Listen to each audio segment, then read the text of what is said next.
Hi viewers, welcome to our channel. ప్రస్తుతం మనతో పాటు సీనియర్ జర్నలిస్ట్ దాము బాలాస్ సార్ వారితో మాట్లాడారు. నమస్కారం సార్. సార్, అంబటి రాంబాబు గారి పైనే వాళ్ళ చిన్నల్లుడే విమర్శలు చేయడం చూసాము. అయితే ఇప్పుడు దాని పట్ల అంబటి రాంబాబు గారు రియాక్ట్ అయ్యారని చెప్తున్నారు. ఇంతకు ఆయన ఏ విధంగా రియాక్ట్ అయ్యారు సార్? నిన్న మనం వీడియో చేసాము. అంబటి రాంబాబు చిన్నల్లుడు డాక్టర్ గౌతమ్ అతను ఒక వీడియో చేసి నేను అంబటి రాంబాబు అల్లుడిని, అది నా దురదృష్టం, దాన్ని ఎవరు మార్చలేరు, బట్ అతను ఒక నీచుడు, నికృష్టుడు, శవాల మీద పెళ్ళాలు ఏలుకునే వ్యక్తి, ఒక దరిద్రుడు, ఇలాగా మాట్లాడి అతనికి ఎందుకు చెప్తున్నానంటే అతనికి ఒక ఇంపార్టెంట్ పొజిషన్లోకి రాబోతున్నాడు కాబట్టి ప్రజలు ఆలోచన చేయాలని దాని మీద నేను నిన్నే కొన్ని కామెంట్స్ చేశాను. ఎందుకంటే అతను నీచుడు, నికృష్టుడు ఎందుకు అయ్యాడు అనేది అతను చెప్పలేదు. ఇప్పుడు ఒకరిని దుర్మార్గుడు అన్నప్పుడు ఎందుకు దుర్మార్గుడో కూడా చెప్పాల్సి ఉంటుంది. అదేమి అతను చెప్పలేదు. అతను ఎందుకు నీచుడయ్యాడు, ఎందుకు దుర్మార్గుడు అయ్యాడు, అతను నీకు చేసిన అన్యాయం ఏంటి, అట్లాగే ప్రజలకు నీకు అన్యాయం జరిగితే నువ్వు కోర్టుకు వెళ్ళు, ఇంకోటి చెయ్యి, ప్రజలకి సంబంధం ఏంటి, ప్రజలకు ఎందుకు దీని మీద ఆలోచించాలి, ప్రజలు ఏంటంటే అంబటి రాంబాబు మనకేం చేశాడు, మన సత్తెనపల్లి నియోజకవర్గానికి ఏం చేశాడు, ఏం చేయబోతున్నాడు అనేది వాళ్ళకి ఇంపార్టెంట్. పోనీ నీకు పర్సనల్గా ఆయన అంత దుర్మార్గుడని నువ్వు నిరూపించదలుచుకుంటే చెప్పాలి ఏం జరిగింది. అదేం చెప్పలేదు అతను. సో అది ఆ ప్రాబ్లం ఆ వీడియోలో ఉందని నిన్న చెప్పాను. బట్ ఆ వీడియోని తెలుగుదేశం శ్రేణులు సహజంగానే తమకు ఉపయోగపడతాయి కాబట్టి పెద్ద ఎత్తున వచ్చేస్తున్నారు. ఆల్రెడీ ముద్రగడ పద్మనాభం కూతురు దగ్గర కూడా వాళ్ళు మాట్లాడించడం, తెలుగుదేశం, జనసేన, బీజేపీ కూటమి ఒక స్ట్రాటజీగానే ఫ్యామిలీ ఇష్యూస్ని బలంగా తీసుకురావడం అన్న స్ట్రాటజీని ఫాలో అవుతుందని చెప్పాను. సో ఈ క్రమంలో ఈరోజు నేను నిన్ననే అంబటి రాంబాబు ఏం చెప్పబోతున్నాడని కూడా చెప్పాను. అంటే ఏవో ఇవి అసలు ప్రాబ్లమ్స్ ఏముంటాయి ఇవన్నీ కూడా చెప్పాను. అట్లాగే అంబటి రాంబాబు నిన్న ప్రెస్ మీట్ పెట్టాడు. సో ప్రెస్ మీట్ పెట్టి అతను చెప్పింది ఏంటంటే, ఇతను నా చిన్నల్లుడు, నా చిన్న కూతురు మనోజ్ఞ అనే అమ్మాయితో ఇదైంది. వాళ్ళకి 2 పిల్లలు ఉన్నారు, ఒక పాప, ఒక బాబు. సో 4 ఏళ్ళుగా వాళ్ళు విడిగా ఉంటున్నారు. 4 ఏళ్ళుగా వాళ్ళు విడాకులకి అప్లై చేసి 4 ఏళ్ళు అయింది. కోర్టులో కేసు ఉంది. విడాకులు ఇవ్వడానికి నాకు అభ్యంతరం లేదు, కానీ పిల్లల భవిష్యత్తు సంబంధించి అతని నుంచి భరోసా ఏమి రాలేదు. అందుకని మేము కంటెస్ట్ చేసాం కోర్టులో.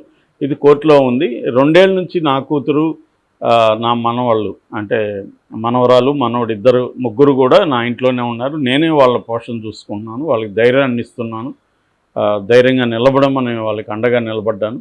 అది నేను చేసిన తప్ప. నిజానికి అతను నీచుడు, అతను దుర్మార్గుడు, నా కూతుర్ని ఇలా చేసినాడు, కనీసం అతని పిల్లలకి అతను ఇవ్వాల్సిన వాటా కూడా ఇవ్వకుండా వేధిస్తున్నాడు. అయితే నేను ఈ విషయాలు ఏవి మాట్లాడదలుచుకోలేదు. మామూలుగా అతనేమి రాజకీయ నాయకుడు కాదు కదా, నేను సైలెంట్గా ఉన్నాను. కానీ పవన్ కళ్యాణ్ నిన్న నా మీద మాట్లాడుతూ సొంత అల్లుడికి ఇలా చేసిన వ్యక్తిని ఎలా గెలిపిస్తారు అనేసి మాట్లాడాడు. దాన్ని బట్టి నాకు అర్థమైందంటే ఇది పవన్ కళ్యాణే చేసిన పని. ఇది పవన్ కళ్యాణ్, ఇక్కడ నా ప్రత్యర్థిగా ఉన్న కన్నా లక్ష్మీనారాయణ, చంద్రబాబు, వీళ్ళు ముగ్గురు కలిసి ఒక కుట్రబన్ని మా వాడిని తీసుకొచ్చారు. యాక్చువల్గా గతంలో కూడా ఈ గౌతమ్ నన్ను బెదిరించాడు, నేను చంద్రబాబు దగ్గరికి వెళ్తా, పవన్ కళ్యాణ్ దగ్గరికి వెళ్తా అని కూడా బెదిరించాడు గతంలో కూడా. సో ఇప్పుడు ఎన్నికల ముందు ఇలాంటి చర్య హీనమైంది. ఎందుకంటే ప్రతి ఫ్యామిలీలో కూడా సమస్యలు ఉంటాయి. అది కూడా నిన్న నేను కూడా చెప్పాను, ప్రతి ఫ్యామిలీలో సమస్యలు ఉంటాయి. మీ ఫ్యామిలీ సమస్య వేరు, రాజకీయాలు వేరు. సో ప్రతి ఫ్యామిలీలో ఉంటాయి అని చిరంజీవి కూడా అప్పీల్ చేశారు. చిరంజీవి గారు మీ తమ్ముడికి చెప్పండి, మీ ఇంట్లో లేవా, మీ కూతురికి లేదా, నాగబాబు గారు మీ కూతురికి ఇష్యూస్ లేవా, అట్లాగే కన్నా లక్ష్మీనారాయణకి 2 కొడుకులు ఉన్నారు, వాళ్ళ ఇష్యూస్ కోర్టుల్లో ఉన్నాయి, గొడవల్లో ఉన్నారు, ఇవన్నీ నేను బయటికి పెట్టించలేనా? సో ఇది మనం చేయాల్సిన పని కాదు. కుటుంబాన్ని నడివీధులకు లాగడం మంచి పని కాదు. నేను మీ విజ్ఞతకే వదిలేస్తున్నాను, రాష్ట్ర ప్రజలు ఆలోచించండి. సో నేను ఈ విషయం మీద ఫర్దర్గా మాట్లాడదలుచుకోలేదు అని ఆయన కొంత ఆవేదనతో మాట్లాడాడు. ఆయన ఆవేదనలో వాస్తవం ఉంది. ఎందుకంటే ఆయన ఒక పొలిటికల్గా కంటెస్ట్ చేస్తున్నప్పుడు ఆయన పర్సనల్ ఇష్యూ చర్చకి రాకూడదు, కానీ రావచ్చు, కానీ కాంక్రీట్గా ఏం చేశారు, ఏం చేయలేదు అనేది మాట్లాడాలి. అట్లా కాకుండా ఒక బట్టగాల్చి వేసేసినట్టుగా మీద వీడి నీచుడు, నికృష్టుడు, వీడికి ఓటేయద్దంటే అతను అల్లుడు చెప్పినంత మాత్రాన ఓటేయకూడదని ప్రజలు ఎందుకు అనుకోవాలి? సో అల్లుడెవరు, అతనికి సంబంధం ఏంటి అసలు, నీ ఇష్యూ ఉంటే నువ్వు ఆల్రెడీ కోర్టులో ఉంది, అక్కడ తేల్చుకో. సో ఇది మేజర్ ఇష్యూ. అట్లాగే పద్మనాభం కూతురు కూడా, పద్మనాభం కూతురు పద్మనాభాన్ని అనాల్సిన అవసరం ఉంది అంటే ఆమెకు కూడా ఇష్యూస్ ఉన్నాయి. ఇట్లా ఇష్యూస్ ఉన్న వాళ్ళని వీళ్ళు బయటకు తీస్తున్నారు. సో వాళ్ళ కుటుంబాలని వీళ్ళు ప్రతి ఒక్కరిని కూడా మనమేమి అంబటి రాంబాబును పద్మనాభం గారిను వీళ్ళని తప్పుపట్టలేం. ఎందుకంటే ఒక్కోసారి మన కుటుంబాన్ని మనమే మేనేజ్ చేయలేని పరిస్థితి వస్తుంది. ప్రతి కుటుంబంలో ఇష్యూస్ వస్తాయి. ఆ ఇష్యూస్ ముఖ్యంగా ప్రధానంగా ఆస్తులకు సంబంధించో లేకపోతే రిలేషన్షిప్స్ సంబంధించో రకరకాల ఇష్యూస్ ఉంటాయి. తెలుగుదేశం నిన్న కూడా నేను చెప్పాను, తెలుగుదేశం ఫ్యామిలీస్లో కూడా అనేక ఇష్యూస్ ఉంటాయి. వాటినంతా రాజకీయాల్లోకి తీసుకురావడం అనేది ఖచ్చితంగా ఇబ్బందికరమైంది. అది రెండోది ఏమంటే ప్రజలకి అది ఇష్యూస్ కాదు, స్టేట్ ఇష్యూస్ కాదు. నేను షర్మిల మీద వీడియోలు చేసినప్పుడు కూడా చెప్పాను, షర్మిలకి ఆ ఇష్యూస్ ఉంటే ఆమె కోర్టుల్లో తేల్చుకోవాలి తప్ప ఆ ఇష్యూస్లో జనంకి ఎలాగా తెలుస్తుంది. ఇప్పుడు 2 ఆరోపణలు చేశారు, అంబటి రాంబాబు ఒకటి చెప్తున్నాడు, వాళ్ళ అల్లుడు ఒకటి చెప్తున్నాడు. దీంట్లో ఏది నిజమని నేను ఎలా తేల్చాలి ఒక ఓటర్గా? అది ప్రాబ్లం కదా. సో ఓటర్కి ఉన్న ఇన్ఫర్మేషన్ ఎంత, ఆ ఇన్ఫర్మేషన్ బట్టి ఓటర్ ఏమి నిర్ణయాలు తీసుకోవాలి, ఇదంతా ప్రాబ్లమేటిక్. ఇవన్నీ కూడా కోర్టులో తేలాల్సింది. ముఖ్యంగా ఆయన కూతురు ఇద్దరు డాక్టర్లుగా అర్థమవుతుంది. వాళ్ళిద్దరి మధ్య గొడవలు వచ్చాయి. ఆ గొడవల్లో వాళ్ళు విడాకులు తీసుకున్నారు. ఇతను విడాకులు అడుగుతున్నాడు, ఈమె భార్య విడాకులు ఇవ్వట్లేదు.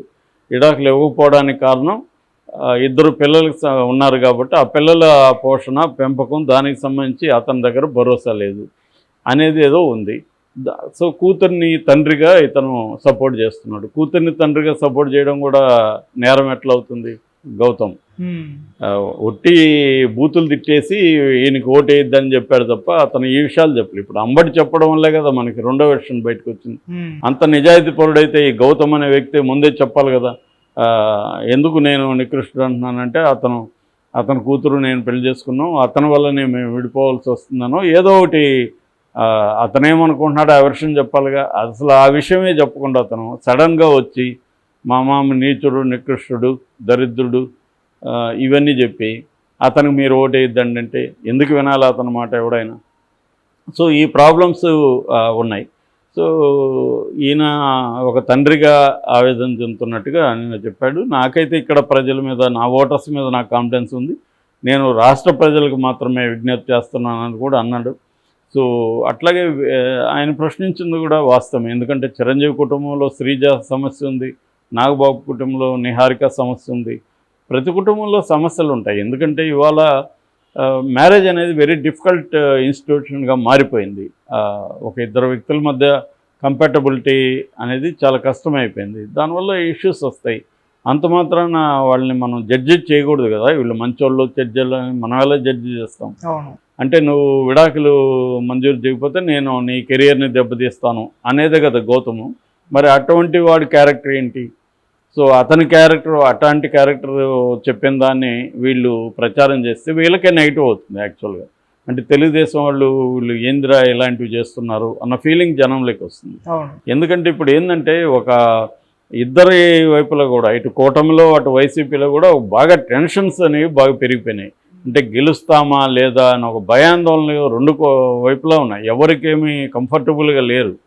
సో అందువల్ల ఏంటంటే నేను చాలాసార్లు యుద్ధాన్ని పోలుస్తుంటాయి. ఎన్నికలు అనేవి కూడా ఒక యుద్ధం లాంటివి. యుద్ధంలో కూడా యుద్ధ నీతి అనేది ఉంటుంది, కోడ్ ఆఫ్ కాండక్ట్ ఉంటుంది. కానీ అది ఎవరు ఫాలో కారు. యుద్ధంలో ఏంటంటే గెలిపే ముఖ్యం. అట్లాగే ఎన్నికల్లో కూడా గెలిపే ముఖ్యం. గెలవడాని కోసం నీచమా నికృష్టమా అవన్నీ ఎవరు చూడరు. దేనైనా ఉపయోగించుకోవడమే, ఏది ఉపయోగపడితే అది ఉపయోగించుకోవడమే, ఏ చిన్న ఆయుధం ఉపయోగపడినా దాన్ని ఉపయోగించడమే అనేది ఇరువైపులా చేస్తున్నారు. ఇటు చంద్రబాబు తన మొత్తం అనుభవాన్ని, జ్ఞానాన్ని అంతా ఉపయోగించి ఆయన అనేక వ్యూహాలు పన్నుతున్నాడు. ఇటు జగన్ కూడా తనకున్న మెకానిజంతో, తనకున్న నాలెడ్జ్తో తను కూడా చేస్తున్నాడు. అట్లా ఇరువైపులా మోహరిస్తున్నారు. సో ఆ క్రమంలో ఈ ఫ్యామిలీ ఇష్యూస్ ఇంకా కూడా ఏమన్నా వస్తాయేమో చూడాలి. ఖచ్చితంగా ఇంకొన్ని సర్ప్రైజెస్ ఉంటాయి. వైలెన్స్ కూడా ఉండే అవకాశం ఉందని రిపోర్ట్లు వస్తున్నాయి. ఎందుకంటే గెలుపు అనేది ఇద్దరికి చాలా ఇంపార్టెంట్. ఎవరు ఓడిపోయినా జైలుకి వెళ్ళాలి వాళ్ళు, ఎవరు ఓడిపోయినా ఆ పార్టీ ఇబ్బందుల్లోకి వెళ్ళిపోతుంది. జగన్ ఓడితే తెలుగుదేశం కష్టాల్లోకి వెళ్తుంది. ఉమ్, చంద్రబాబు గెలిస్తే జగన్ కష్టాల్లోకి వెళ్తాడు, వైసీపీ కష్టాల్లోకి వెళ్తుంది. కాబట్టి ఇద్దరు కూడా మోహరించున్నారు. కాబట్టి ఫ్యామిలీ ఇష్యూసే కాదు, ఇంకా రకరకాలవి కూడా ఈ కొన్ని రోజుల్లో బయటకు వస్తాయి. Okay sir, thank you so much sir.